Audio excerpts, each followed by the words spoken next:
नमस्कार साथियों, स्वागत है आप सभी का आपके अपने परिवार समता कोचिंग पर। तो कैसे हैं आप सभी लोग? उम्मीद है आप सभी लोग बहुत अच्छे होंगे और आप सभी तैयारी अपनी सुचारू रूप से कर रहे होंगे। साथियों, पिछले सेशन में हम लोगों ने संविधान के विदेशी स्रोतों पर चर्चा की है और ये चैप्टर हम लोगों ने फिनिश कर लिया है, समाप्त कर लिया है। और आज एक नया चैप्टर है, छोटा चैप्टर है, हालांकि है तो बहुत बड़ा, लेकिन आप इसमें पढ़ चुके हैं, सब चीज़ें आप इसमें पढ़ चुके हैं। ऐसी कोई बात नहीं है जो आप लोग नहीं जानते हैं। तभी तो मैं कह रहा हूँ आपसे, लगभग आधे घंटे की क्लास में इसको समाप्त करके उसके बाद आपका नेक्स्ट क्लास से एक नया टॉपिक, फ्रेश टॉपिक स्टार्ट करूँगा मैं, जिसे कहा जाएगा शेड्यूल, यानी कि संविधान की अनुसूचियाँ। संविधान की अनुसूचियों पर हम लोग चर्चा करेंगे नेक्स्ट क्लास में। और इसमें हम लोग देख ले रहे हैं भारतीय संविधान की विशेषताएं। तो जो हमारा भारत का जो संविधान है, इसकी क्या क्या विशेषताएं हैं, उन सभी प्रावधानों पर हम लोग चर्चा कर ले रहे हैं। जैसे साथियों कह रहा है, क्या विशेषताएं हैं भाई? जैसे पहली विशेषता क्या है कि सर लिखित एवं विस्तृत संविधान है हमारा। कैसा है हमारा संविधान? लिखित एवं विस्तृत संविधान है। कि सर लिखित भी है और विस्तृत भी है। भाई मैंने लिखित क्यों लिखा है यहाँ पर?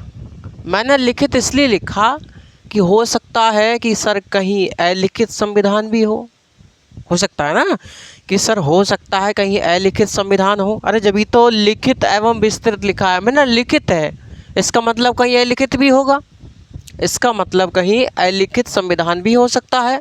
कि साहब सही बात कह रहे हैं सर जी। तो समझिए साथियों, बिल्कुल है। कहाँ पर है?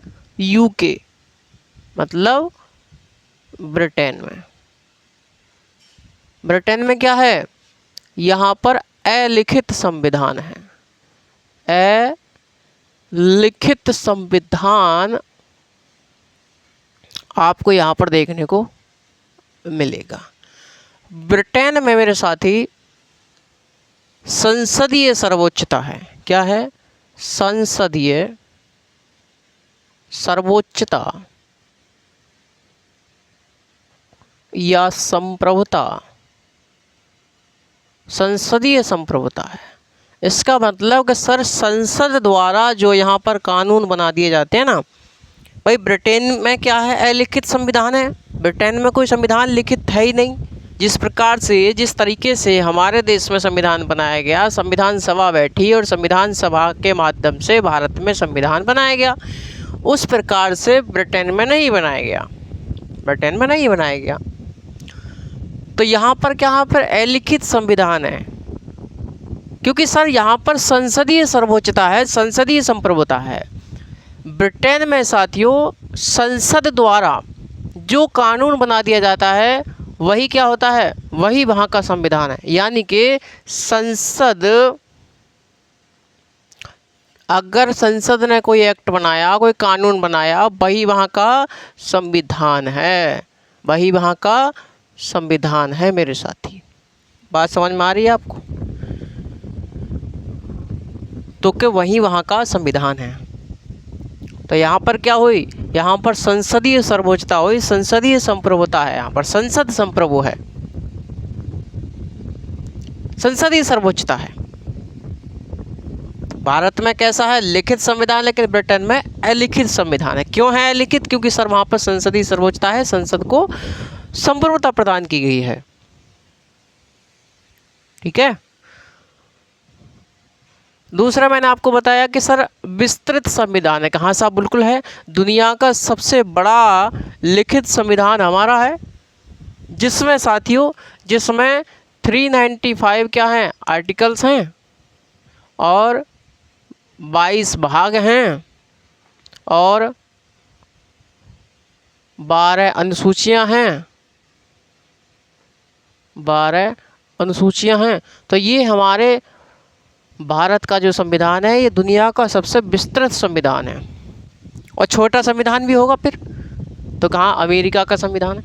अमेरिका का संविधान इतना छोटा संविधान है कि उसमें मात्र 7 आर्टिकल हैं। कितने आर्टिकल हैं? 7 आर्टिकल हैं मात्र उसमें, लिखित है। मगर वो कैसा है? वो लिखित है अमेरिका का संविधान, लेकिन ब्रिटेन का अलिखित संविधान है।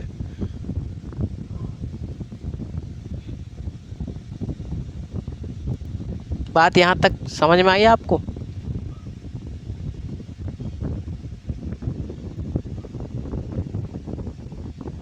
क्लियर है भाई? तो इतना ऊपर ऊपर से आप मोटी मोटी बातें समझ लीजिएगा, ये आपको ज्ञानवर्धक बातें सिद्ध होंगी, क्योंकि इतना ही पूछा जाता है, इससे फालतू नहीं पूछा जाता। दूसरी विशेषता क्या है कि सर संविधान की सर्वोच्चता है हमारे यहाँ, लेकिन ब्रिटेन में किसकी है? ब्रिटेन में संसद की सर्वोच्चता है। भूल मत जाना कि ब्रिटेन में सर जी संसद की सर्वोच्चता है, क्योंकि संसद कानून बनाती है और वही कानून वहाँ का संविधान होता है, इसलिए वहाँ पर संसद की सर्वोच्चता है। लेकिन हमारे यहाँ संसद ने संविधान को नहीं बनाया है, बल्कि हमारे यहाँ संविधान ने संसद को बनाया है, इसलिए हमारे यहाँ संविधान की सर्वोच्चता है। बात समझ में आ रही है? और संविधान की सर्वोच्चता, ठीक है भैया? तो सर संविधान की सर्वोच्चता हमारे यहाँ है। दूसरा, स्वतंत्र न्यायपालिका। भाई संविधान की सर्वोच्चता के बारे में आप जानते हैं, आप सब कुछ जानते हैं। न्यायपालिका की स्वतंत्रता आपने पढ़ी है ना? आपने लोकतंत्र पढ़ लिया, विधि का शासन पढ़ लिया, रूल ऑफ लॉ पढ़ लिया, आप लोगों ने संविधान बाद पढ़ लिया। तो कोई निश्चित है यहाँ पे समझ में आने वाली बात तो सब आएगी होंगी आपको, लेकिन कुछ हैं 2-4 लोग जो भ्रमित हो रहे हैं, तो भैया आप शुरुआत से पढ़िए जाके। स्वतंत्र न्यायपालिका बताइए, समझाने में कुछ, मैं इसमें कुछ समझाने के लिए है स्वतंत्र न्यायपालिका में? लीजिए मैं इसका चित्र बना दूं स्वतंत्र न्यायपालिका का, यदि मैं चित्र बना दूं भाई साहब, आपके समझ में आ जाएगी तुरंत बात कि सर स्वतंत्र न्यायपालिका कैसे, इसका क्या डायग्राम है।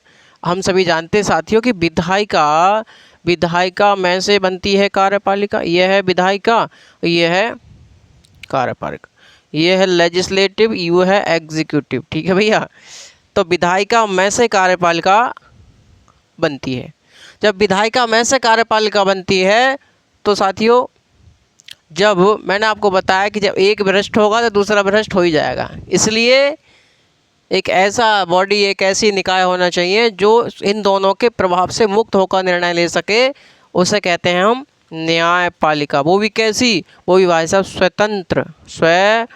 स्वतंत्र न्यायपालिका, ठीक है भैया? इंडिपेंडेंस जुडिशरी,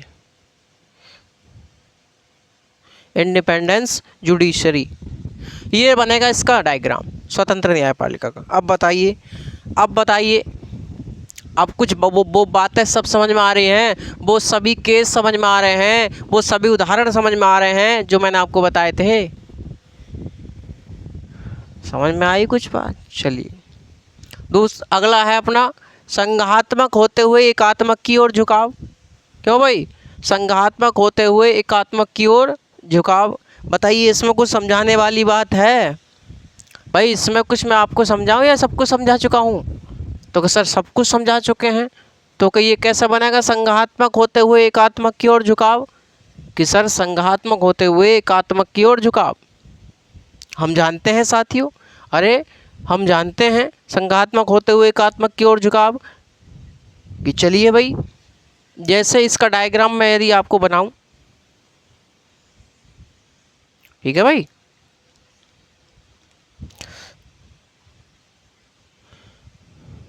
ये क्या है? ये स्टेट है, राज्य है, और ये क्या है? ये केंद्र है, यह संघ है, ठीक है? और ये कैसी व्यवस्था है? ये संघात्मक व्यवस्था, संघात्मक व्यवस्था। वही क्या है? ये एकात्मक है, ये एकात्मक व्यवस्था है। ये क्या है, यहाँ पर केवल हमारे लिए केंद्र ही मिलेगा। यहाँ पर क्या मिलेगा, केवल केंद्र मिलेगा, राज्य नहीं मिलेंगे। तो कि सर संघात्मक हो तो एकात्मक की ओर झुकाव कैसे है? मैंने आपको बताया कि भारत में पूरी तरीक़ा से संघात्मक नहीं है, बल्कि संघात्मक है लेकिन एकात्मक की ओर ज़्यादा झुकाव है, या फिर सशक्त केंद्र के साथ संघीय व्यवस्था है, जिसको हम लोगों ने अर्ध संघात्मक या फिर क्वासी फेडरल बताया था। हमारे भारत में पूरी तरीक़ा से संघात्मक भी नहीं ली गई है, ना ही पूरी तरीक़ा से एकात्मक ली गई है। कुछ विशेषताएं हमने संघात्मक के लिए है, कुछ विशेषताएं हमने एकात्मक के लिए हैं। कौन कौन सी लिए मैंने आपको बता चुका हूं। तो कि सर सशक्त केंद्र बनाया हमने, संघात्मक है लेकिन सशक्त केंद्र है संघात्मक होते हुए। सशक्त केंद्र क्यों बनाया, उसके मैंने आपको कारण बताए थे कि सर जिस प्रकार से अमेरिका बना है उस प्रकार से भारत नहीं बना। भाई जिस प्रकार से राज्यों के समझौते से अमेरिका बना है, अमेरिका में केंद्र बना है, उस प्रकार से भारत में राज्यों के समझौते से केंद्र नहीं बना है, बल्कि साथियों हमारे भारत में 550 से ज़्यादा देशी रियासतें थी। उन 550 से ज़्यादा देशी रियासतों को सरदार पटेल द्वारा, सरदार पटेल साहब को जिम्मेदारी दी गई और उन्होंने साम दाम दंड भेद की प्रक्रिया को अपना करके उन्होंने इन 550 से ज़्यादा देशी रियासतों को मिलाया भारतीय संघ में। और साथियों उतने पे भी लगभग सभी देशी रियासतें आ चुकी थी। जूनागढ़, हैदराबाद, जम्मू कश्मीर, ये 3 देशी रियासतें इन्होंने फिर भी नकार दिया कि हम भारतीय संघ में शामिल नहीं होंगे। कोई कह रहा है हम पाकिस्तान में जाएंगे, कोई कह रहा है हम अपना स्वतंत्र राष्ट्र बनाएंगे। लेकिन साथियों उनकी मेहनत रंग लाई, उन्होंने इनको भी मिलाया, चाहे किसी भी प्रक्रिया से मिलाया लेकिन मिलाया। तो साथियों हमारे भारत में तो इन सबको एक किया गया। हम तो बिखरे हुए थे, विभिन्न देशी रियासतों, विभिन्न राजा रजवाड़ों में हम लोग बिखरे हुए थे और हम सबको एक किया गया, हम सबको मिलाया गया केंद्र के द्वारा। तो हम लोग कैसे कहते कि हम पूरी तरीक़ा से फेडरल बना देंगे? साथियों हमारे संविधान निर्माता चाहते थे कि हम भी अमेरिका जैसा फेडरल बनाएंगे और हम भी अपने राज्यों को इनफ पावर देंगे, चाहते थे हमारे संविधान निर्माता। लेकिन हमारी परिस्थितियां ऐसी बनी कि हम लोग ये सब कुछ नहीं कर पाए साथियों, कि हम पूरी तरीक़ा से संघात्मक को नहीं अडॉप्ट कर पाए। हमारे संविधान निर्माता तो चाहते थे कि हम अपने राज्यों को इनफ पावर देंगे, लेकिन साथियों हमारी परिस्थिति ऐसी नहीं रही। क्योंकि पहली बात तो हम अमेरिका जैसे नहीं बने जिस प्रकार से अमेरिका बना, बल्कि हमारे तो केंद्र द्वारा राज्यों को बनाया गया, उनको सबको एकजुट किया गया। इसलिए सशक्त केंद्र का एक उदाहरण मिलता है आपको। पहली बात आपको पता चली कि सर हमारे यहाँ अमेरिका जैसा नहीं बने हैं हम, इसलिए हम लोग सशक्त केंद्र को हमने अपनाया। दूसरी बात कि सर हमारे भारत में जिस प्रकार से हम लोग उम्मीद लगा रहे थे, जिस प्रकार से हम सोच रहे थे कि जब हमें आज़ादी मिलेगी तो हमारे फूल उड़ेंगे, मालाएं पहने जाएंगी, ये करा जाएगा, वो मिठाई बांटी जाएंगे, लड्डू बांटे जाएंगे, लेकिन साथियों ऐसा नहीं हुआ। क्या हुआ? पूरी तरीक़ा से मार काट हुई भाई साहब, खून की नदियां बहाई गईं, लोगों के खून बहाए गए, लोगों के परिवार नष्ट हो गए और उन लड़ाइयों में 1 करोड़ से भी ज़्यादा लोग मारे गए। मतलब उस समय हमारे देश की जनता 30-35 करोड़ थी और 1-1.5 करोड़ लोग मारे गए साथियों। ये तो आंकड़ा है भैया, इतना तो ना जाने कितने मारे गए होंगे, समझे बात। तो दूसरा कारण ये हो सकता है कि सशक्त केंद्र को अपनाने का कि सर जिस प्रकार से हमें आज़ादी मिली इसका हमें अनुमान नहीं था। मतलब हमें आज़ादी सामान्य परिस्थितियों में नहीं मिली है सर, हमें आज़ादी बहुत कठिन परिस्थितियों हमने इसको लिया है। दूसरा कारण ये है। तो सर सशक्त केंद्र को अपनाने का हमने कारण देखा। सशक्त केंद्र के साथ संघीय व्यवस्था है हमारे यहाँ, या फिर संघात्मक होते हुए एकात्मक की ओर ज़्यादा झुकाव है। इसी को हम लोग अर्ध संघात्मक या क्वासी फेडरल के नाम से जानते हैं। क्लियर है भैया? चलिए अगला है कठोरता के साथ लचीलेपन का मिश्रण। कठोरता के साथ लचीलेपन का मिश्रण, इसे देखते हैं जरा, इसे हम लोग देखते हैं। कठोरता के साथ लचीलेपन का मिश्रण।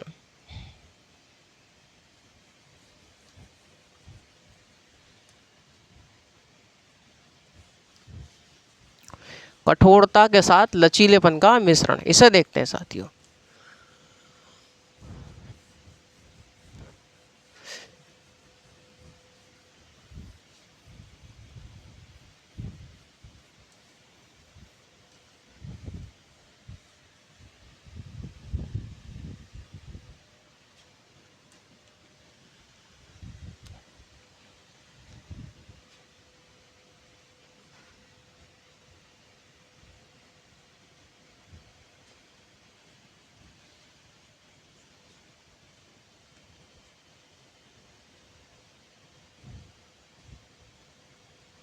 कठोरता के साथ लचीलेपन का मिश्रण, ये किस आधार पर हम लोग देख रहे हैं साथियों? जब हमारे संविधान निर्माता सोच रहे थे कि हमारे संविधान में संशोधन की प्रक्रिया कैसी होनी चाहिए, कि हमारे संविधान में संशोधन की प्रक्रिया कैसी होनी चाहिए, तो उन्होंने दो देशों के बारे में देखा। उन्होंने दो देशों की ओर देखा।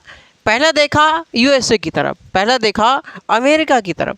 इन्होंने देखा यूएसए की तरफ। तो इन्होंने जब यूएसए की तरफ देखा तो इन्होंने यहाँ पर पाया कि यूएसए में संविधान में संशोधन करना बहुत कठिन है, यानी कठोर है। संशोधन की जो प्रक्रिया है यहाँ पर कैसी है? यहाँ पर बहुत कठोर है, बहुत रिजिड है, बहुत कठोर संविधान संशोधन की यहाँ पर प्रक्रिया है। इन्होंने देखा कि अमेरिका में संशोधन करने के लिए दो प्रकार से वहाँ पर संविधान संशोधन होता है अमेरिका में।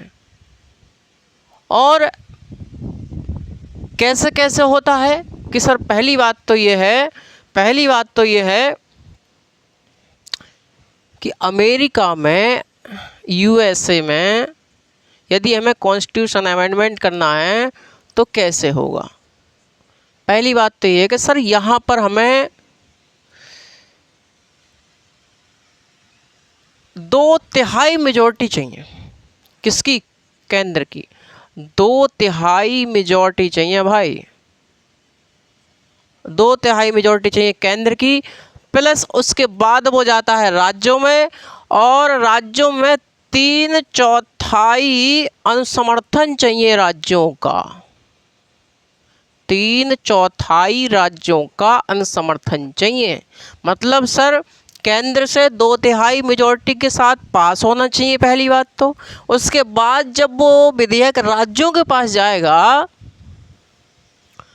तो कितने राज्य उसको अनुसमर्थन करेंगे? अरे कितने राज्य उसका अनुसमर्थन करेंगे? तो सर 3/4 राज्य। मतलब साथियों अमेरिका में 50 राज्य हैं।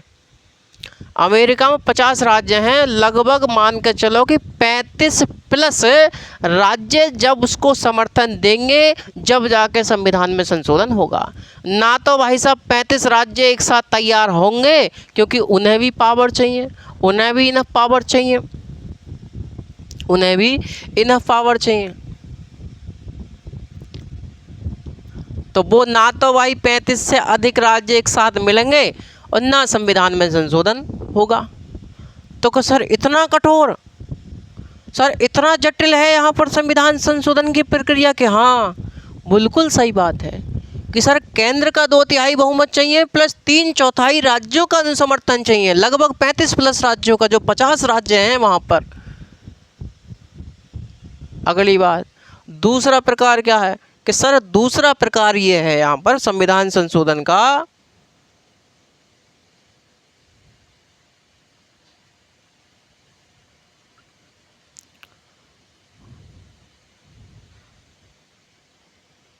दूसरा प्रकार ये है कि यहाँ पर 2/3 जो राज्य है ना, 2/3 राज्य ऐसा विधेयक लेकर के आएंगे, संविधान संशोधन से संबंधित विधेयक होगा, संविधान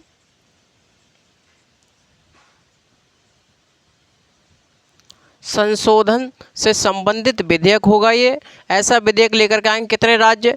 2/3 राज्य लेकर के आएंगे।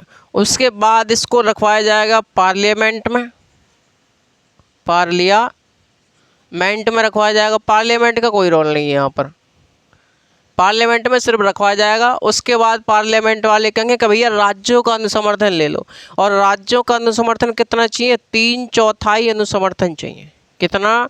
3/4 अनुसमर्थन यहाँ पर चाहिए आपका। बात कुछ समझ में आई, पल्ले पड़ी या कि ना बुझले? अरे भाई, तो क्या सर अमेरिका में दूसरे प्रकार से संविधान संशोधन होगा कि ऐसा विधेयक जो संविधान संशोधन से संबंधित है उसे 2/3 राज्य लेकर के आएंगे, उसके बाद केंद्र में पार्लियामेंट में रखवाएंगे, उसके बाद पार्लियामेंट समर्थन मांगेगी कि भैया 3/4 जो राज्य हैं उनका हमें अनुसमर्थन दे दीजिए। और जैसे 3/4 राज्यों का अनुसमर्थन मिल जाएगा, संविधान में संशोधन हो जाएगा। तो यहाँ पर राज्यों ने संविधान संशोधन कर लिया।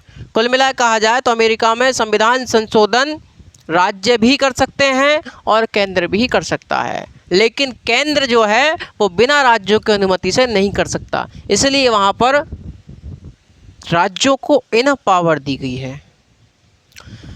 तो सर जब इतनी कठोर, इतनी जटिल प्रक्रिया संविधान संशोधन की है, तो इसका मतलब यहाँ पर संविधान संशोधन भी बहुत कम हुए होंगे, बहुत कम हुए होंगे। कहाँ साहब, बिल्कुल सही बात पकड़े हैं, बिल्कुल सही पकड़े हैं। तो जब बिल्कुल सही पकड़े हैं तो समझिए। तो क्या सर यहाँ पर लगभग मैं आपसे बताऊं तो 30 से 32 ही संविधान संशोधन यहाँ पर अभी तक हुए हैं, और 7 संविधान संशोधन तो शुरू के संविधान में हो गए थे, क्योंकि सब अधिकार, मौलिक अधिकार वगैरह को लेकर के संविधान संशोधन हुए थे, तो वो तो शुरुआत में ही हो गए थे 7-8। तो उसके बाद 30-32 हुए हैं। तो क्या अमेरिका वालों की तरफ देखा तो अमेरिका में देखा कि सर बहुत कठोर है भैया संविधान में संशोधन करना, यदि हम ये अपना लेंगे तो क्या हो जाएगा? तो क्या सर फिर तो हम संविधान में संशोधन कर ही नहीं पाएंगे। यदि हमें हमारे समाज के प्रगतिशील कुछ प्रोग्रेसिव प्रावधान डालने, जो हमारे समाज के लिए प्रोग्रेसिव हैं, जो हमारे समाज का उद्धार करेंगे, अगर हमें संविधान में ऐसी संविधान संशोधन करके ऐसे प्रावधान डालने हैं, तो फिर तो हम संविधान संशोधन कर ही नहीं पाएंगे। जब इतना कठोर कर देंगे तो क्या। दूसरी तरफ देखा हमने ब्रिटेन की तरफ, दूसरी तरफ देखा साथियों हमने ब्रिटेन की तरफ। जब दूसरी तरफ हमने देखा ब्रिटेन की ओर, हमने देखा ब्रिटेन की ओर, हमने देखा ब्रिटेन की ओर, हमने देखा यूके की ओर। जब यूके की ओर देखा तो हमने यहाँ पर पाया कि सर यहाँ पर संसदीय सर्वोच्चता है, यहाँ पर संसदीय सर्वोच्चता है, संसदीय सर्वोच्चता है, और यहाँ पर अलिखित संविधान है। यहाँ पर कैसा है भैया? अलिखित संविधान है, अलिखित संविधान है, संसदीय सर्वोच्चता है। संसद के द्वारा बनाया गया कोई एक्ट, कोई कानून ही क्या होता है? यहाँ का संविधान होता है, यहाँ का संविधान होता है। ये सभी बात आप लोग दिमाग में पहले से है। तो कि सर जब हमने ब्रिटेन की ओर देखा तो हमने पाया कि यहाँ पर तो संसदीय सर्वोच्चता है, मतलब सर यहाँ पर अलिखित संविधान है और संसद द्वारा बनाया गया कानून ही यहाँ पर संविधान होता है। तो हम लोगों ने ये पाया। तो क्या सर यहाँ तो अगर संसद चाहेगी तो वो कुछ भी कर सकती है, वो रोज़ संविधान बना ले, है भाई, वो रोज़ कानून बना ले, वही संविधान है वहाँ का। तो किसका मतलब यहाँ पर इतना सरल है, यहाँ पर इतना सरल है, इतना लचीला है जिसका कोई जवाब नहीं। तो क्या हमको इतना भी सरल नहीं बनाना है कि हमारे संविधान पर ही खतरा आ जाए, इसकी सर्वोच्चता पर ही खतरा आ जाए। तो अब आप क्या सोचेंगे? अगर आप होते वहाँ पर तो आप क्या करते? आप इसको अपनाते या इनमें से कोई से ना अपनाते? क्यों भैया? आप अमेरिका का प्रावधान अपनाते या आप ब्रिटेन का प्रावधान अपनाते या कोई सा नहीं अपनाते? जी साथियों, हमारे संविधान निर्माताओं ने चुना बुद्ध का मार्ग, मध्यम मार्ग चुना। और हमारे संविधान निर्माताओं ने कहा कि देखिए, ना तो हम अमेरिका जैसे, जिस प्रकार से अमेरिका में संविधान संशोधन करना इतना कठोर है, हम उतना भी कठोर नहीं बनाएंगे कि हम समाज के प्रोग्रेसिव प्रावधानों को भी संविधान में संशोधन करके ना डाल सकें। और हम इतना सरल भी नहीं बनाएंगे कि संसद जब चाहे जब संविधान बदल दे, जब चाहे जब संविधान को संशोधित कर दे। तो हमारे संविधान निर्माताओं ने अपनाया कठोरता के साथ लचीलेपन का मिश्रण। तो हमारे संविधान में संशोधन की प्रक्रिया यहाँ अमेरिका के और ब्रिटेन के संविधान से अलग है। हमारे यहाँ 3 प्रकार की मेजोरिटी से संविधान संशोधन होता है, मैंने आपको पढ़ाया होगा। पहला साधारण बहुमत से होता है।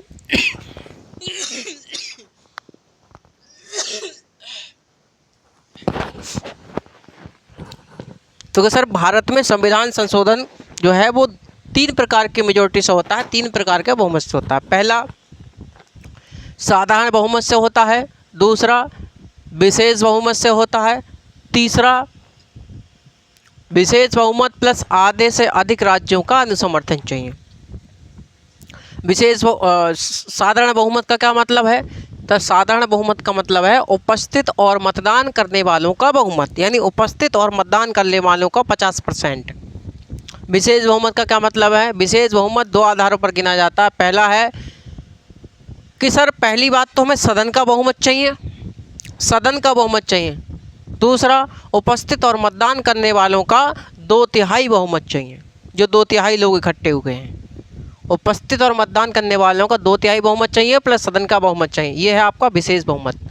उसके बाद विशेष बहुमत प्लस आधे से अधिक राज्य, आधे राज्य मान लो। तो क्या सर विशेष बहुमत तो वही है, सदन का बहुमत प्लस उपस्थित और मतदान करने वालों का 2/3 बहुमत। उसके बाद आधे राज्य उसका अनुसमर्थन करेंगे। लेकिन साथियों ये ऐसा नहीं कि मैंने आपको पहले ही बताया कि सर संविधान जो है, हमारे भारत का संविधान और हमारे भारत के संविधान के सभी जो प्रोविज़न हैं, सभी जो प्रावधान हैं, वो एक समान महत्व के नहीं हैं। जब एक समान महत्व के नहीं हैं तो भैया अलग अलग मेजॉरिटी की आवश्यकता होगी संविधान में संशोधन करने के लिए, अलग अलग बहुमत की आवश्यकता होगी। अरे जब भी तो अलग अलग बहुमत बताया गया है। पकड़े कि नहीं पकड़े? सही पकड़े हैं? क्यों भैया? पीछे तो देखो। क्या देखो? पीछे तो देखो, पीछे देखो। पर भैया आगे पीछे सब जगह देख लिया, सिर्फ पढ़ लो। चलिए, तो हमारे संविधान निर्माताओं ने ना तो पूरी तरीक़ा से अमेरिका के प्रावधान को अपनाया, ना ही ब्रिटेन के संविधान को अपनाया। जो लोग कहते हैं ना कि कॉपी पेस्ट है, अगर कॉपी पेस्ट होता तो हमेशा ऐसा अपना लेते। साथियों, आप बुरा कहने के लिए किसी को भी कह लीजिए, लेकिन सबसे पहले उसके विषय में जान लीजिए। अरे वो भारत का संविधान है, ये जो आपको आप बनाता है, ये सोनू को सोनू बनाता है, मोनू को मोनू बनाता है। क्योंकि सर ये देता है आपको फंडामेंटल राइट, और बेफंडामेंटल राइट जो आपका भौतिक और नैतिक विकास करते हैं, जो आपके हित में राज्य की सत्ता पर प्रभावकारी नियंत्रण लगाते हैं। वो संविधान है हमारा ये। तो बिना पढ़े तो हम किसी के बारे में उल्टा सीधा बोल देते हैं। और सुनिए, ये बोलने का अधिकार भी आपको ये संविधान ही दे रहा है, जो आप चवर चवर चवर चवर बोलते चले जाते हैं। ये संविधान की बदौलत है जो आप बोल पा रहे हैं भाई साहब। जो हम सोच पा रहे हैं ना, जो सरकार का विरोध करने खड़े हो जाते हैं, जो हम सोच पा रहे हैं कि हम ये बनेंगे, वो करेंगे, ये करेंगे, सब संविधान के बदौलत है। क्योंकि ये देता है आपको भौतिक और नैतिक विकास करने का मौका, ये देता है आपको स्वतंत्रता, ये देता है आपको अधिकार, ये देता है आपको समानता, ये देता है आपको धार्मिक स्वतंत्रता की समानता, ये देता है आपको बंधुत्व, ये देता है आपको न्याय, सामाजिक आर्थिक राजनीतिक न्याय देता है ये। तो यह वह संविधान है जो आपका अपना विकास करता है, आपका पर्सनालिटी डेवलपमेंट करता है, आपका सर्वांगीण विकास करता है। तो साथियों, हमारे संविधान पर हमें गर्व है, क्योंकि ये दुनिया का सबसे विस्तृत और लिखित संविधान है साथियों। और इसकी विशेषता यह है कि यह हमारा विकास चाहता है, ये प्रत्येक व्यक्ति का विकास चाहता है, उसका प्रत्येक व्यक्ति विशेष का विकास चाहता है। तो हमें ऐसा संविधान हमारे संविधान निर्माता दे गए, और हमें धन्यवाद देना चाहिए उन संविधान निर्माताओं का कि आप थे तब हम हैं, अरे वो थे तब हम हैं। यदि वो ना होते तो आज हम कूड़े में रोटी ढूंढने होते। ये सही बात, ये सच्चाई है समाज की, मैं कह रहा हूँ। लेकिन आप कहाँ जा रहे हैं? अगर आज वो होते तो वो सोचते कि किस प्रकार से संविधान की धज्जियां उड़ाई जा रही हैं, किस प्रकार से लोकतंत्र की धज्जियां उड़ाई जा रही हैं, किस प्रकार से न्यायपालिका की धज्जियां उड़ाई जा रही हैं, किस प्रकार से संविधान की सर्वोच्चता की धज्जियां उड़ाई जा रही हैं। वो सोचते साथियों, किस प्रकार से संविधानवाद खतरे में है, किस प्रकार से लोकतंत्र खतरे में है, किस प्रकार से लोगों की स्वतंत्रता, अधिकार, समानता सब कुछ खतरे में है। क्योंकि साथियों, हमारे लोगों की जो दिमाग है ना, जो बुद्धि है, उस पर किसी एक अभिजात वर्ग का, मैं कह रहा हूँ अभिजात वर्ग का कब्जा हो चुका है।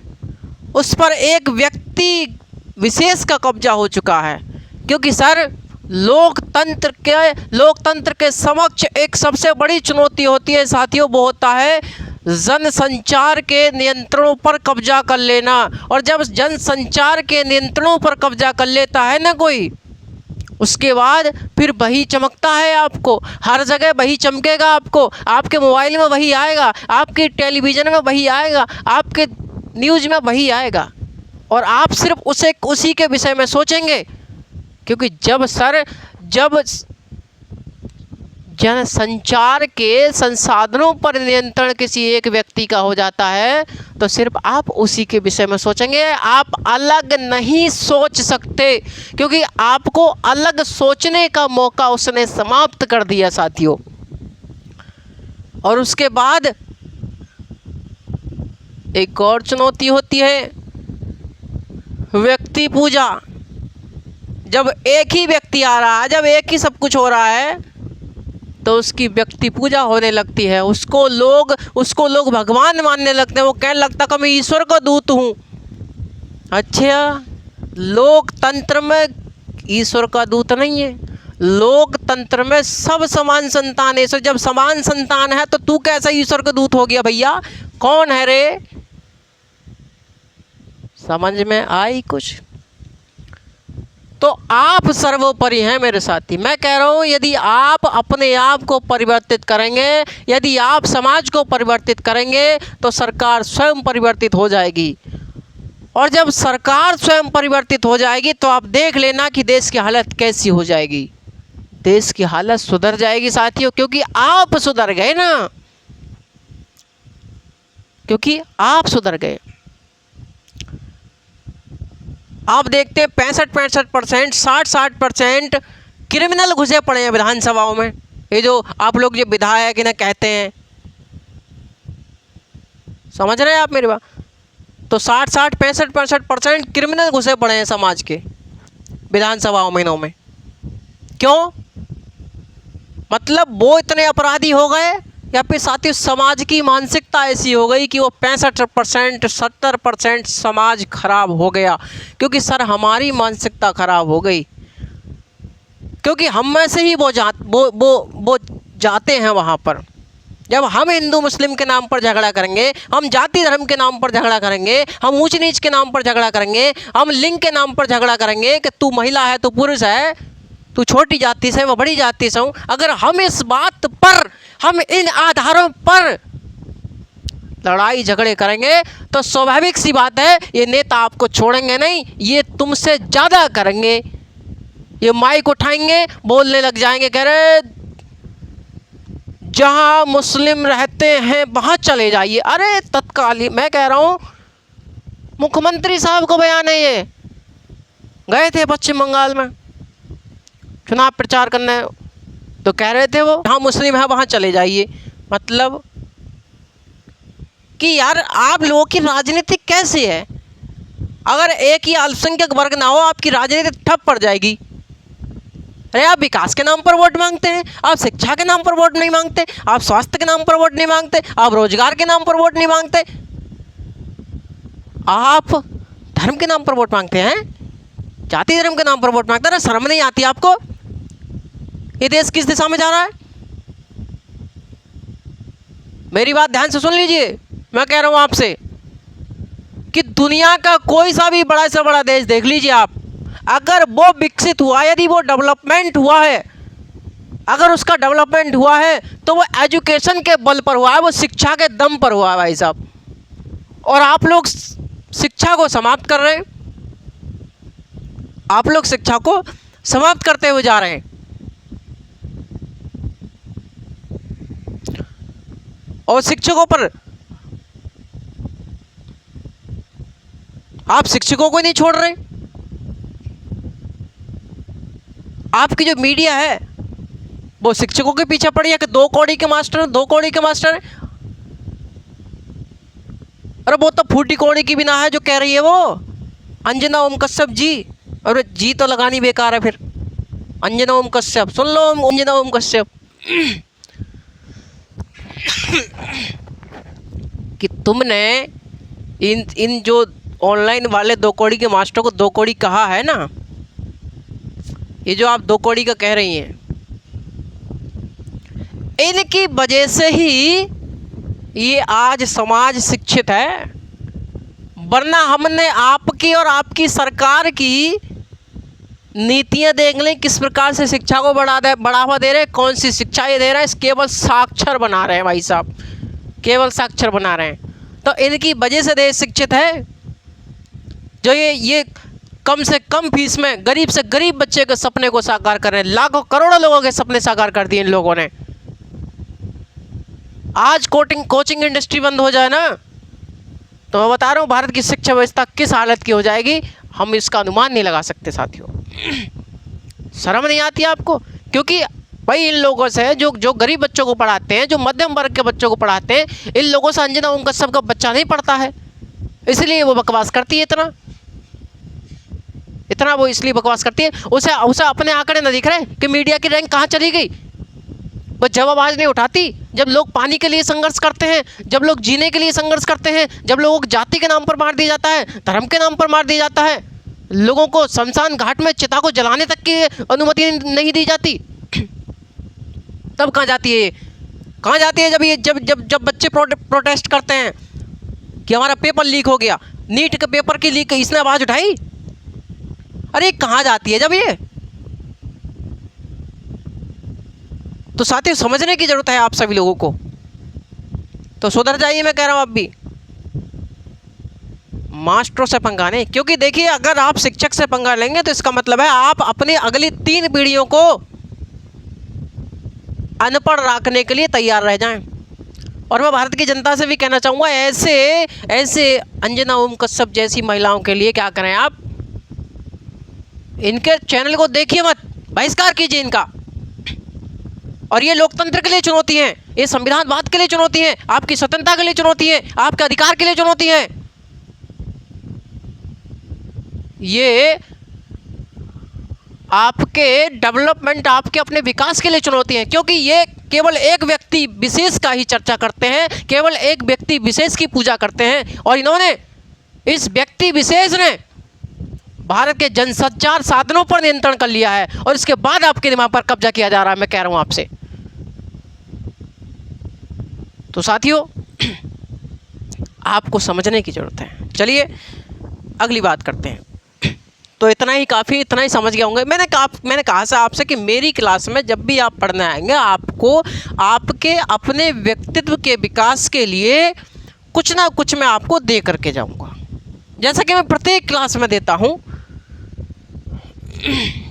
चलिए, तो सर भारत में ना तो अमेरिका की तरह संविधान संशोधन की प्रक्रिया अपनाई गई है और ना ही भाई साहब आपकी ब्रिटेन की तरह संविधान संशोधन की प्रक्रिया अपनाई गई है, बल्कि हमारे भारत में दोनों से अलग है, मध्यम मार्ग को अपनाया गया। हमारे भारत में बुद्ध के मार्ग को अपनाया गया है और बुद्ध का मार्ग है मध्यम मार्ग, और हमारे भारत में कठोरता के साथ लचीलेपन का मिश्रण है। संविधान संशोधन की प्रक्रिया के विषय में मैंने आपको बताया है कि सर पहला संविधान संशोधन होता है साधारण बहुमत से, उसके बाद संविधान संशोधन होता है विशेष बहुमत से, उसके बाद होता है विशेष बहुमत प्लस आधे राज्यों का अनुसमर्थन से। तो 3 प्रकार से संविधान संशोधन होता है। और मैंने बताया 3 प्रकार से क्यों होता है, क्योंकि सर संविधान के सभी प्रोविजन, सभी प्रावधान एक समान महत्व के नहीं हैं, इसलिए उनको अलग अलग मेजॉरिटी की आवश्यकता पड़ती है, अलग अलग मेजॉरिटी की आवश्यकता पड़ती है। समझ में आई कुछ बातें? हाँ है ना? ठीक है भैया, ये हो गया। उसके बाद मौलिक अधिकार। क्या भैया? मौलिक अधिकार, फंडामेंटल राइट। भाई साहब, मौलिक अधिकार के विषय में आप कितना नहीं जानते भाई, आप सब कुछ जानते हैं, कुछ तो जानते हैं। और आगे आपको पता चलेगा जब मैं आपको आर्टिकल 12 से लेके 35 तक जब मैं आपको पढ़ाऊंगा। मैं आपको ये भी बताऊंगा मौलिक अधिकार क्या है, मौलिक अधिकार क्यों ज़रूरी है। 10-12 पॉइंट बताऊंगा भाई साहब, मैं कह रहा हूँ गर्दा उड़ा दोगे। मैं अपनी सब्जेक्ट का ना, अपनी सब्जेक्ट में भाई साहब आपसे ज़्यादा ज्ञानी नहीं होगा कोई। मैं कह रहा हूँ आपसे, आप बेहतर होंगे। आप अपने आसपास के क्षेत्र में आप सबसे बेहतर होंगे इस सब्जेक्ट में। मैं आपसे कह रहा हूँ सबसे बेहतर, चाहे वो बीए का छात्र हो, चाहे एमए का छात्र हो, चाहे वो किसी भी एग्ज़ाम, कॉम्पिटिटिव एग्ज़ाम का छात्र हो। छात्र में छात्राएं भी शामिल हैं, ये मैं सोच ले केवल गुरुजी छात्र की बात करना भैया। मेरे लिए दोनों समान हैं और मैं कितनी समानता का पक्षधर हूँ, जब आप मुझसे ऑफलाइन में मिलेंगे, जब आपको पता चलेगा कि सर कितनी समानता का पक्षधर करते हैं। ठीक है भैया। तो मौलिक अधिकार हैं और बेमौलिक अधिकार जो राज्य के विरुद्ध व्यक्तियों को दिए गए हैं। ये क्या दिए गए हैं? ये राज्य के विरुद्ध हैं, राज्य के विरुद्ध किसको दिए गए हैं? व्यक्ति को दिए गए हैं।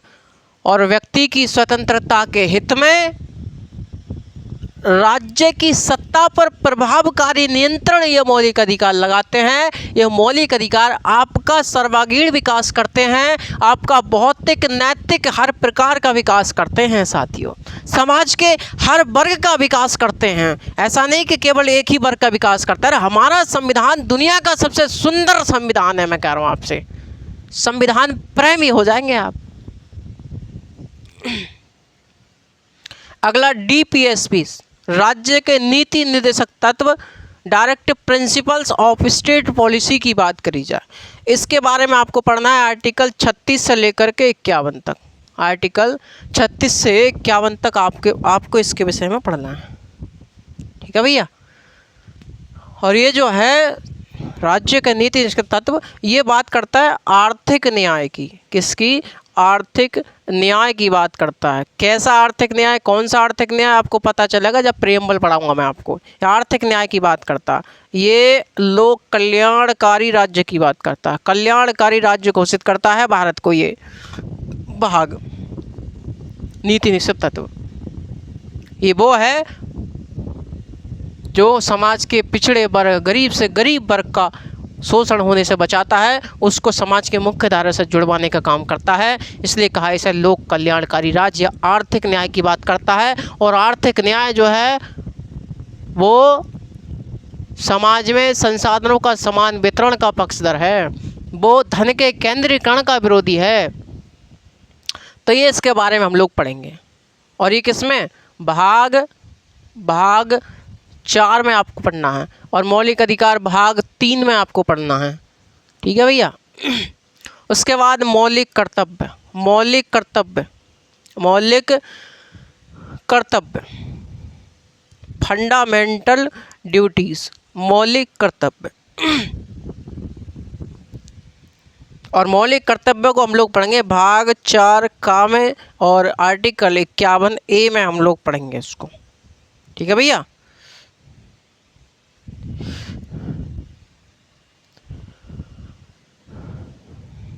तो आपको समझ में आनी चाहिए ये बातें। अच्छा साथियों, एक बात मैं आपसे पूछूं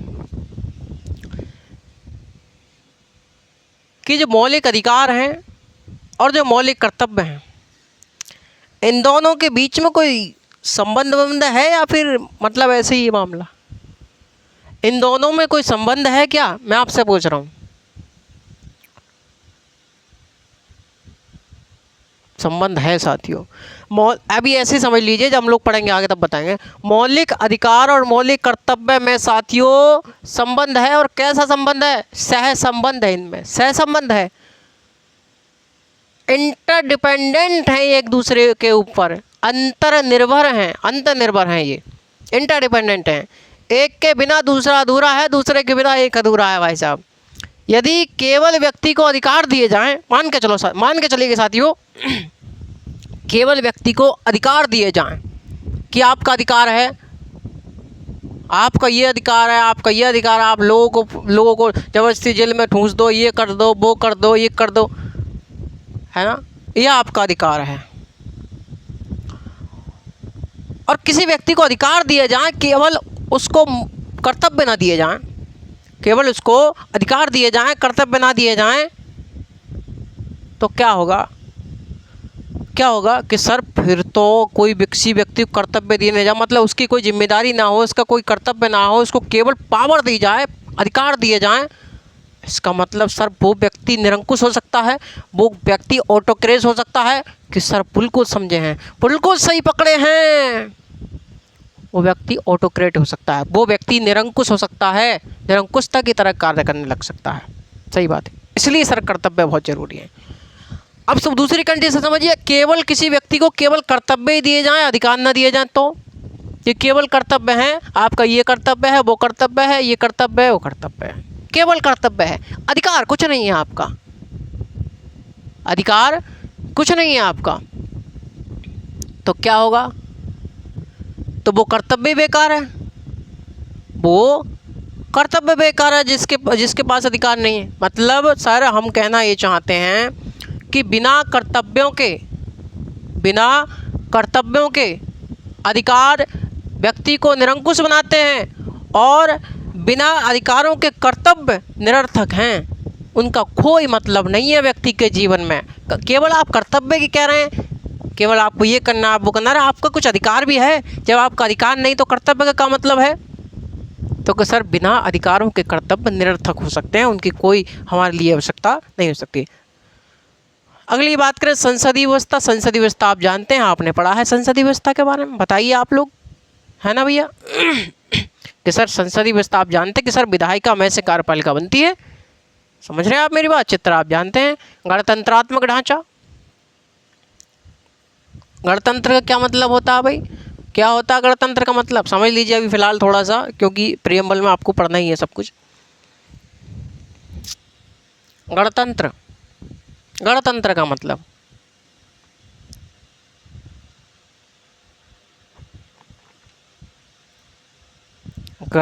का मतलब होता है, जो यूपीएससी ने सही माना है, जो आईएएस के एग्ज़ाम ने सही माना है, उसको मैं आपसे बताऊं। इसका मतलब होता है जो हेड ऑफ द स्टेट है ना, जो राष्ट्र का सर्वोच्च अधिकारी है, जो राष्ट्र का प्रमुख है, उसका वो इलेक्टेड होगा, वो निर्वाचित होगा। यानी कि गणतंत्र का मतलब क्या है? राष्ट्र का प्रमुख क्या होगा? जो राष्ट्र है, राष्ट्र का प्रमुख इलेक्टेड होगा, यानी निर्वाचित होगा। वो होगा भाई साहब निर्वाचित। राष्ट्र का जो प्रमुख है, जो राज्य मतलब देश के बारे में बात कर रहे हैं, जो देश का प्रमुख है वो क्या होगा, वो निर्वाचित होगा। और राष्ट्र का प्रमुख कौन होता है जी? हेड ऑफ द स्टेट कौन होता है? वो होता है राष्ट्रपति, प्रेसिडेंट। और वो कैसा है? वो निर्वाचित है। और निर्वाचन होता है दो प्रकार से, एक प्रत्यक्ष निर्वाचन, दूसरा अप्रत्यक्ष निर्वाचन। प्रत्यक्ष निर्वाचन में आप सभी जानते हैं कि जनता स्वयं भागीदारी करती है, बल्कि अप्रत्यक्ष मतदान में जनता भागीदारी नहीं करती, बल्कि जनता के द्वारा जो चुने गए प्रतिनिधि हैं वो भागीदारी करते हैं। तो ऐसा राष्ट्रपति के चुनाव में आप वोट डालने जाते हैं, हम जाते हैं? नहीं जाते। कौन जाते हैं? आपके द्वारा जो चुने गए प्रतिनिधि हैं वो जाते हैं। और वो कहाँ मिलेंगे? वो राज्यों की विधानसभाओं में मिलेंगे, वो राज्यों की विधानसभाओं में मिलेंगे, वो लोकसभा राज्यसभा में मिलेंगे। समझ में आई कुछ? तो इसका मतलब भारत में राष्ट्रपति का चुनाव कैसा होगा? भारत में राष्ट्रपति चुनाव अप्रत्यक्ष मतदान होगा सर जी, इनडायरेक्ट इलेक्शन होगा। बात समझ में आई? तो ये होता है गणतंत्र। गणतंत्र मतलब राष्ट्र का प्रमुख क्या होगा? निर्वाचित होगा। उसके बाद एकल नागरिकता। भारत का संविधान एकल नागरिकता का प्रावधान करता है, सिंगल सिटीजनशिप का प्रावधान करता है। और ये हमने जब भी आपको बताया था जब हम लोग ब्रिटेन पढ़ रहे थे। एकल न्यायपालिका। भारत में न्यायपालिका का ढांचा कैसा है कि सर एकीकृत न्यायपालिका है, सिंगल जुडिशरी सिस्टम भारत में है। पढ़ा चुका हूँ भारत शासन अधिनियम 1935 के समय, पढ़ लीजिए आप लोग ध्यान से। पंथ निरपेक्षता या धर्म निरपेक्षता, पंथ निरपेक्षता या धर्म निरपेक्षता, इसको हम लोग पढ़ेंगे प्रियम्बल पढ़ते समय। प्रियम्बल पढ़ते समय पढ़ा तो मैं अब भी सकता हूँ, लेकिन समय ज़्यादा हो जाए, क्लास ज़्यादा लंबी हो जाएगी अपनी, इसलिए इसको जल्दी जल्दी समाप्त करके हम लोग नेक्स्ट देखते हैं। तो पंथ निरपेक्षता, सेकुलरिज्म। उसके बाद विभिन्न राजनीतिक दलों की स्वीकार्यता। तो हमारे भारत में एक राजनीतिक दल है कोई? कई एक राजनीतिक दल हैं, बहुत पार्टियां हैं साथियों, बहुत पार्टियां हैं भारत में। और ये क्यों हैं? अरे तो तमाम पार्टी क्यों हैं, तमाम न्यूज़ चैनल क्यों हैं, सबने अलग अलग न्यूज़ चैनल क्यों बनाए, सबकी अलग अलग पार्टी क्यों हैं? क्योंकि सर सबके विचार अलग हैं और विचार बनते हैं परिस्थिति से। और ये सब कुछ मामला जुड़ रहा है लोकतंत्र से कि सर लोकतंत्र में प्रत्येक व्यक्ति अपने मन एवं अपने मस्तिष्क एवं शरीर पर संप्रभु है, वो उसका मालिक है। और जब मालिक है तो सबके विचार अलग अलग होंगे, सबके विचार अलग होंगे, सबकी परिस्थितियाँ अलग होंगी। तो सर जब सबके अलग अलग विचार हैं तो उनको एक्सप्रेस करने की आज़ादी होनी चाहिए। उनको जब एक्सप्रेस करने की आज़ादी है तो वो चाहे तो वो न्यूज़पेपर बनाए, वो चाहे तो भैया टीवी चैनल बनाए, वो चाहे तो पार्टी बनाए, वो चाहे तो कोई संगठन बनाए, वो चाहे तो भैया आरएसएस बनाए, वो चाहे तो भीम आर्मी बनाए, वो चाहे तो बीएसपी बनाए, वो चाहे तो सपा बनाए, वो चाहे तो बीजेपी बनाए, वो चाहे तो कांग्रेस बनाए, वो चाहे तो आम आदमी बनाए, वो चाहे तो तृणमूल कांग्रेस बनाए, टीएमसी बनाए, वो चाहे तो आरजेडी बनाए। बात समझ में आई? क्योंकि सर ये क्यों है? क्योंकि लोकतंत्र है और लोकतंत्र के तत्व हैं, ये मूलाधार हैं, इन पर लोकतंत्र टिका हुआ है भैया। अलग राय, असहमति, इन पर लोकतंत्र टिका हुआ है। ठीक है, ये हो गया। अगला, पिछड़े वर्गों के कल्याण हेतु विशेष प्रावधान। तो हमारा भारत का संविधान मैंने आपको बताया प्रत्येक वर्ग को समानता की सीढ़ी पर लाकर खड़ा करता है, प्रत्येक वर्ग को समान बनाता है, एक ही मझधार में ला करके खड़ा कर देता है। और उसमें प्रावधान किए गए हैं साथियों, जो समाज का सबसे निचला वर्ग है, समाज का सबसे पिछड़ा हुआ वर्ग है, उसको भी समाज की मुख्य धारा से जोड़ने का प्रावधान किया गया है। किस प्रकार से उनको समान प्रावधान किए गए हैं? असमानों को समान बनाने के लिए मैं आपको बताऊंगा साथियों आगे चल करके, जब हम लोग संविधान पढ़ेंगे, जब आप लोग मौलिक अधिकार पढ़ेंगे, डीपीएसपी पढ़ेंगे, तब आपको पता चल जाएगी। उसके बाद संसदीय सर्वोच्चता और न्यायिक सर्वोच्चता में समन्वय। संसदीय सर्वोच्चता, न्यायिक सर्वोच्चता में समन्वय। संसदीय सर्वोच्चता का मतलब है, संसदीय सर्वोच्चता यहाँ पर ये मतलब है कि सर यहाँ पर विधि का शासन है। कैसा है? सॉरी, विधि द्वारा स्थापित प्रक्रिया, विधि द्वारा स्थापित प्रक्रिया, विधि द्वारा स्थापित प्रक्रिया। और न्यायिक सर्वोच्चता का मतलब है यहाँ पर यथोचित विधि प्रक्रिया, यथोचित विधि प्रक्रिया, विधि प्रक्रिया, यथोचित विधि प्रक्रिया। यहाँ पर ये इसका मतलब है, यथोचित विधि प्रक्रिया। विधि द्वारा स्थापित प्रक्रिया आप जानते हैं, आप जानते हैं कि सर विधि द्वारा स्थापित प्रक्रिया वह होती है जिसमें न्यायपालिका संसद द्वारा बनाए गए किसी भी कानून की केवल प्रक्रिया चेक करेगी, केवल प्रोसीजर चेक करेगी, चाहे मंशा उसकी कोई भी हो, चाहे वो लोक अधिकार के बारे में, चाहे अधिकारों का हनन ही क्यों ना कर रहा हो, केवल न्यायपालिका उसकी प्रोसीजर चेक कर सकती है, उसका प्रोसेस चेक करेगी, उसकी प्रक्रिया चेक करेगी। और ये कहाँ होगी विधि द्वारा स्थापित प्रक्रिया? ये यूके में होगी, क्योंकि वहाँ पर संसदीय सर्वोच्चता है ना। और संसदीय सर्वोच्चता है, इसका मतलब जब संसद सर्वोच्च है तो जो सुप्रीम कोर्ट है वो क्या होगा? वो कम पावरफुल होगा, वो पावरफुल कम होगा। इसलिए वो चाहे संशोधन करके कुछ भी कर दे, वो चाहे उसकी मंशा कुछ भी है। तो यहाँ पर विधि द्वारा स्थापित प्रक्रिया ब्रिटेन में, इसलिए वहाँ पर संसदीय सर्वोच्चता है। बात समझ में आ रही है? यथोचित विधि प्रक्रिया में क्या होता है, मैंने आपको बताया। यथोचित विधि प्रक्रिया में क्या होता है कि जो सर न्यायपालिका है, न्यायपालिका संसद द्वारा बनाए गए किसी भी कानून की प्रक्रिया भी चेक करती है, प्रोसीजर भी चेक करती है, उसकी मंशा यानी मोटिव भी चेक करती है कि ये क्या कर रहा है, ये इस कानून की मंशा क्या है, कि ये लोगों के अधिकारों से असंगत तो नहीं है। अगर असंगत है तो वो उसको ख़त्म कर देती है, उसको समाप्त कर देती है, उसको शून्य घोषित कर देती है। बात समझ में आई?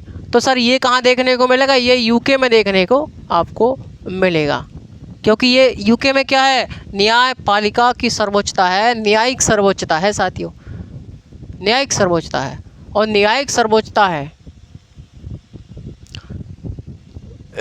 यथोचित विधि प्रक्रिया मतलब। तो अब भारत में कौन सी है फिर? भारत में कौन से? भाई यहाँ तो संसद सर्वोच्च हो गई और यथोचित विधि प्रक्रिया में न्यायपालिका, यहाँ पर न्यायपालिका सर्वोच्च हो गई। तो किसको सर्वोच्च बनाओगे? तो भारत में साथियों दोनों हैं, भारत में दोनों हैं। इसलिए मैंने कहा संसदीय सर्वोच्चता और न्यायिक सर्वोच्चता में समन्वय है, समन्वय है, यहाँ पर समन्वय है। और समन्वय कहूँ मैं, समन्वय कहूँ या फिर संविधान की सर्वोच्चता कहूँ, मैं इन दोनों में समन्वय कहूँ या संविधान की सर्वोच्चता कहूँ? तो क्या सर संविधान की सर्वोच्चता है हमारे यहाँ फिर? सही बात है। अगला, संयुक्त निर्वाचन प्रणाली और वयस्क मताधिकार। संयुक्त निर्वाचन प्रणाली बताऊँ या जानते हैं? संयुक्त निर्वाचन प्रणाली साथियों, हम जानते हैं कि भारत में एक ही चुनाव आयोग, एक ही निर्वाचन आयोग चुनाव करवाता है, केंद्र के भी और राज्य के भी। इसलिए ये संयुक्त निर्वाचन प्रणाली है। और क्या है? वयस्क मताधिकार है, वयस्क मताधिकार। हम जानते हैं मेरे साथी, हम जानते हैं मेरे लाडलो कि हम जानते हैं कि जब संविधान लागू हुआ था उस समय 21 वर्ष के जो लोग हैं उनको मतदान करने की शक्ति दी गई थी, वो मतदान कर सकते थे। लेकिन साथियों, 61वां संविधान संशोधन 1989 के माध्यम से इस मतदान की उम्र को 18 वर्ष कर दिया गया, 21 वर्ष से घटा करके। तो प्रत्येक व्यक्ति को जो 18 वर्ष का है वर्तमान में, उसको वयस्क मताधिकार है, वो है मतदान कर सकता है, वह वोट डाल सकता है। अगला है अन्य देशों के संविधानों का भारतीय संविधान पर प्रभाव है।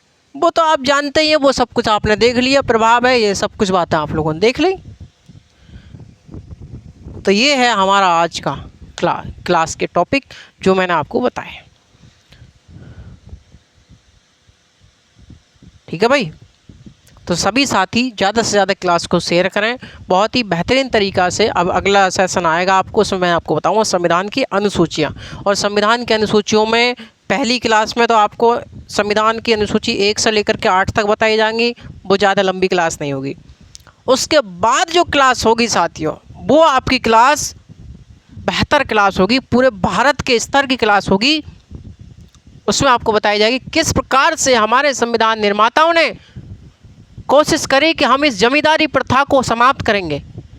ये जो हमारे समाज में अनेक विसंगताएं थी, अनेक विषमताएं थी, अनेक विषमताएं थी, तो उनको समाप्त करने का प्रयास किए थे। असमानताओं को समाप्त करने का प्रयास किए। और उन असमानताओं में एक असमानता ये भी थी कि जमींदारी प्रथा, जो सामंत हुआ करते थे, फ्यूडल लॉर्ड्स हुआ करते थे, बड़े बड़े सामंत हुआ करते थे, बड़े बड़े जागीरदार जमींदार हुआ करते थे, 10,000 एकड़ ज़मीन, 5,000 एकड़ ज़मीन, 20,000 एकड़ ज़मीन, ये सभी लोग हुआ करते थे। किस प्रकार से इनकी जमींदारी प्रथा को समाप्त करने का प्रयास किया हमारी सरकार ने, और सुप्रीम कोर्ट किस प्रकार से आपके मौलिक अधिकारों का संरक्षण कर रहा था। इन दोनों में लड़ाइयाँ चलेंगी और आपको पता चलेगी। इस समय आर्थिक न्याय देने के लिए सरकार लड़ रही है, सरकार समाजवाद के लिए लड़ रही थी आप लोगों के लिए, सरकार पिछड़े वर्गों के कल्याण के लिए लड़ रही थी, लेकिन मौलिक अधिकार आपके अधिकारों की रक्षा के लिए लड़ रहा था। सुप्रीम कोर्ट आपके मौलिक अधिकारों की रक्षा के लिए लड़ रहा था। लड़ दोनों आपके लिए रहे थे, बस समझना ही है कि कौन किसके लिए लड़ रहा था। ठीक है भैया, एक डीपीएसपी हावी करने के लिए लड़ रहा था, एक मौलिक अधिकारों को हावी करने के लिए लड़ रहा था। ठीक है, तो मिलते हैं आपसे नेक्स्ट सेशन में। और जब तक आप सभी लोग खुश रहिए, ज़बरदस्त रहिए, मस्त रहिए। नमस्कार, जय हिंद।